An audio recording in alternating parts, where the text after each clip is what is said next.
be interviewing, I'm Greg Thompson. and we are going to ask you a couple questions. But before we start with that, we're going to be doing our jokes. But first, this show is brought to you by Positive People Association and the Stars Are Us Theaters. Rise and shine, you are truly a star. So let's get into our jokes.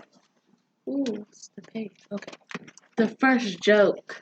Why did the student eat his homework? Am I supposed to answer this? Yeah. I would say, I guess, is a convenient excuse because he maybe didn't finish. No, because the teacher told him it was a piece of cake. Nice. Nice. Ooh, this one's funny. Nice. Why was the baby ant confused? I got nothing. I don't know. Because all his uncles was ants. Nice. Last joke. What time does ducks wake up? I'm 0 for 3. I think I struck out here. At the crack of dawn. Nice. You guys are good. You guys are good. Now we're going to ask you a couple of questions. What do you do for a living? So I am the Ohio Executive State Director for NECCO, and that's a lengthy title. What it really means is I'm the director for multiple foster care, residential, and mental health facilities in Ohio. So we have locations in Cincinnati, Dayton, just across the river here in South Point, and then in Pedro, Ohio, we have a residential facility. So about 350 staff. We service over 250 foster parents, more than 400 foster children, and a couple of thousand outpatient mental health clients. Mostly children.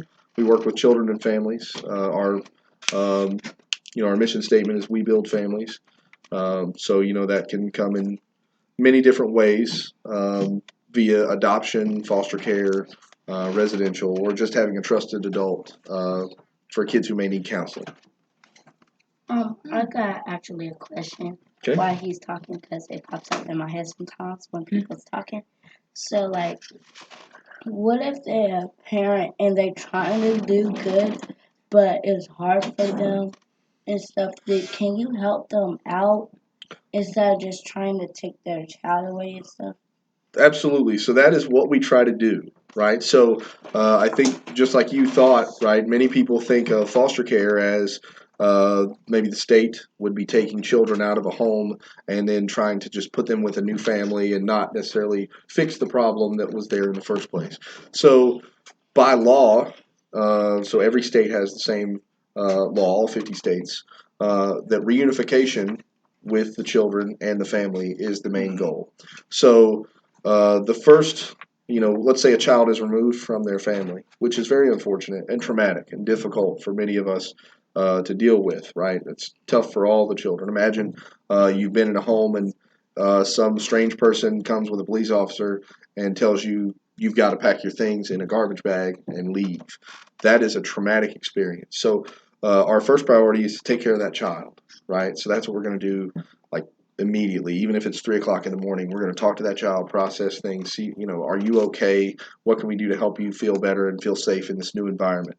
The next thing we would do is start working with the biological parents who had maybe some difficulties. Maybe there were drug issues or some criminal issues or maybe some violence. And we're going to work with them on how to, it's called a case plan, right? So the parents would do a case plan and try to reunify the child with the family, which is the goal of not only the state, but us as a private company as well. So that is absolutely the goal number one. Now, One more. Do you like the people that you collaborate with and talk to? I mean, yeah, I think most of the people that are in our field are people who have big hearts, right? So this is not a field that you get in if you're looking to make a ton of money. Although there's a career path to be had, right? So I grew up very, very poor. I grew up actually homeless. So, and I lived in a foster home that was my grandmother's with several foster brothers throughout the years. And I had some foster sisters as well. That's through hard work. But that being said, all the people in our field have great hearts, and so they want to help children, they want to help families, they want to keep families together, right? To go back to your first question, so I think it's pretty easy to get along with people who are kind of in it for the right reasons, if that makes sense. To tell you, I'm sorry, I got one more Let's keep them question. rolling. We're here. Do you make sure the kids is safe? Like, what if the foster parent is like acting to be good for the money, but not really helping the kid out? That's a great question. So, the first thing we do when people say they want to become foster parents, right? So we market and retrain and recruit foster parents, right? So we want to find people who say they want to do this for the right reasons. Inevitably, there will be people who try to do this for the wrong reasons, and so it's our job to kind of weed those people out. So to do that, we set up a 12-week training course that each parent has to come for 3 hours a week during that 12 weeks. And so we're evaluating them constantly. How are they answering questions? What kind of questions are they asking? Are they looking into this from the right perspective, right? So we're kind of watching them in that point. Then they have to pass a thorough set of background checks. We want to make sure they're not a criminal of any sort. We want to make sure that they're not, or at least felonies.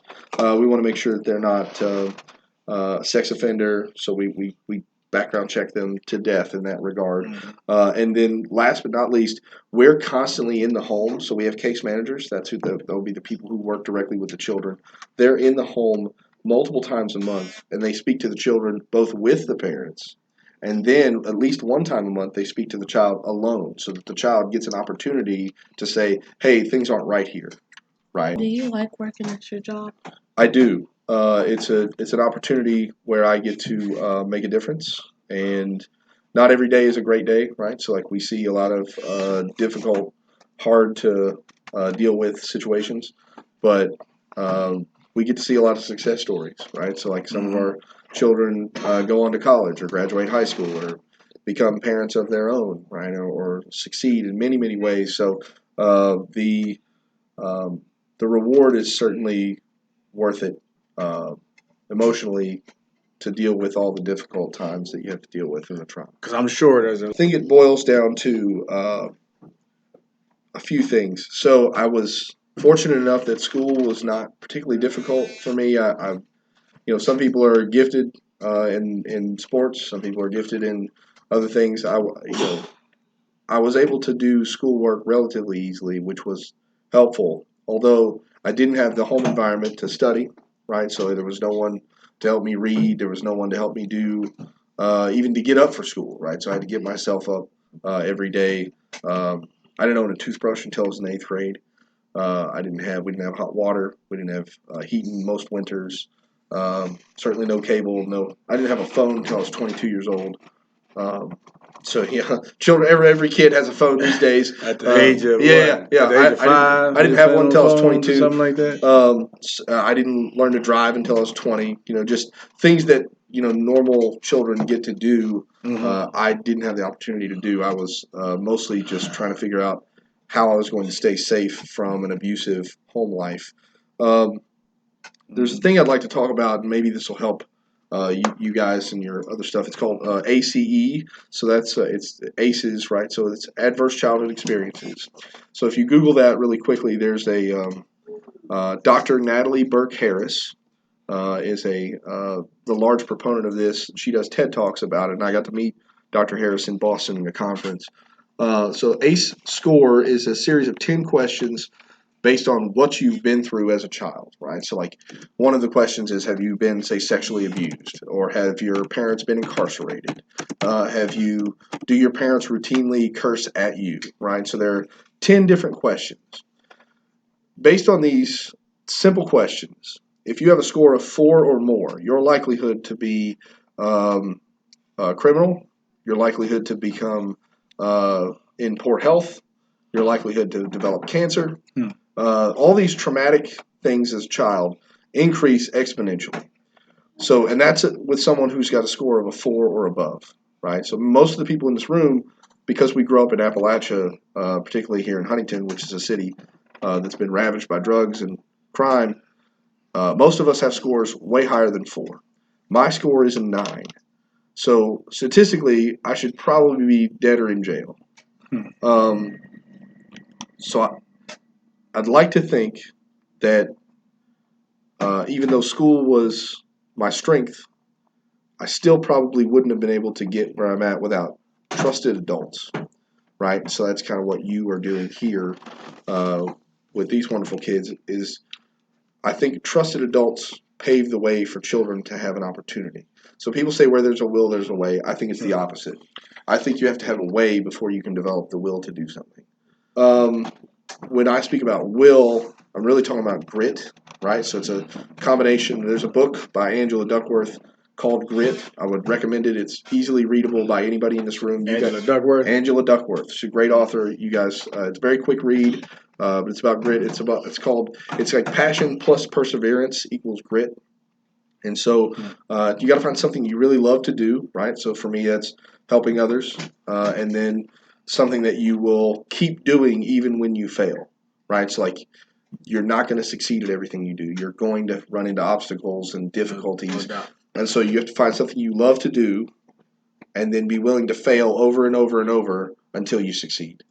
And so that's a We solved our case. So we want to thank our guest today, Mr. Greg Thompson. Everybody give him a hand. This is part of The Dream Team and the and Positive People Association. Rise and Shine. Rise and shine, you are truly a star. Don't forget to like, subscribe, subscribe, comment. and you're allowed to come here if you're in pre-K all the way to 12th grade, and if you're an adult, you can help. very cool. Thank you all. All right, thank you very much. And we're going.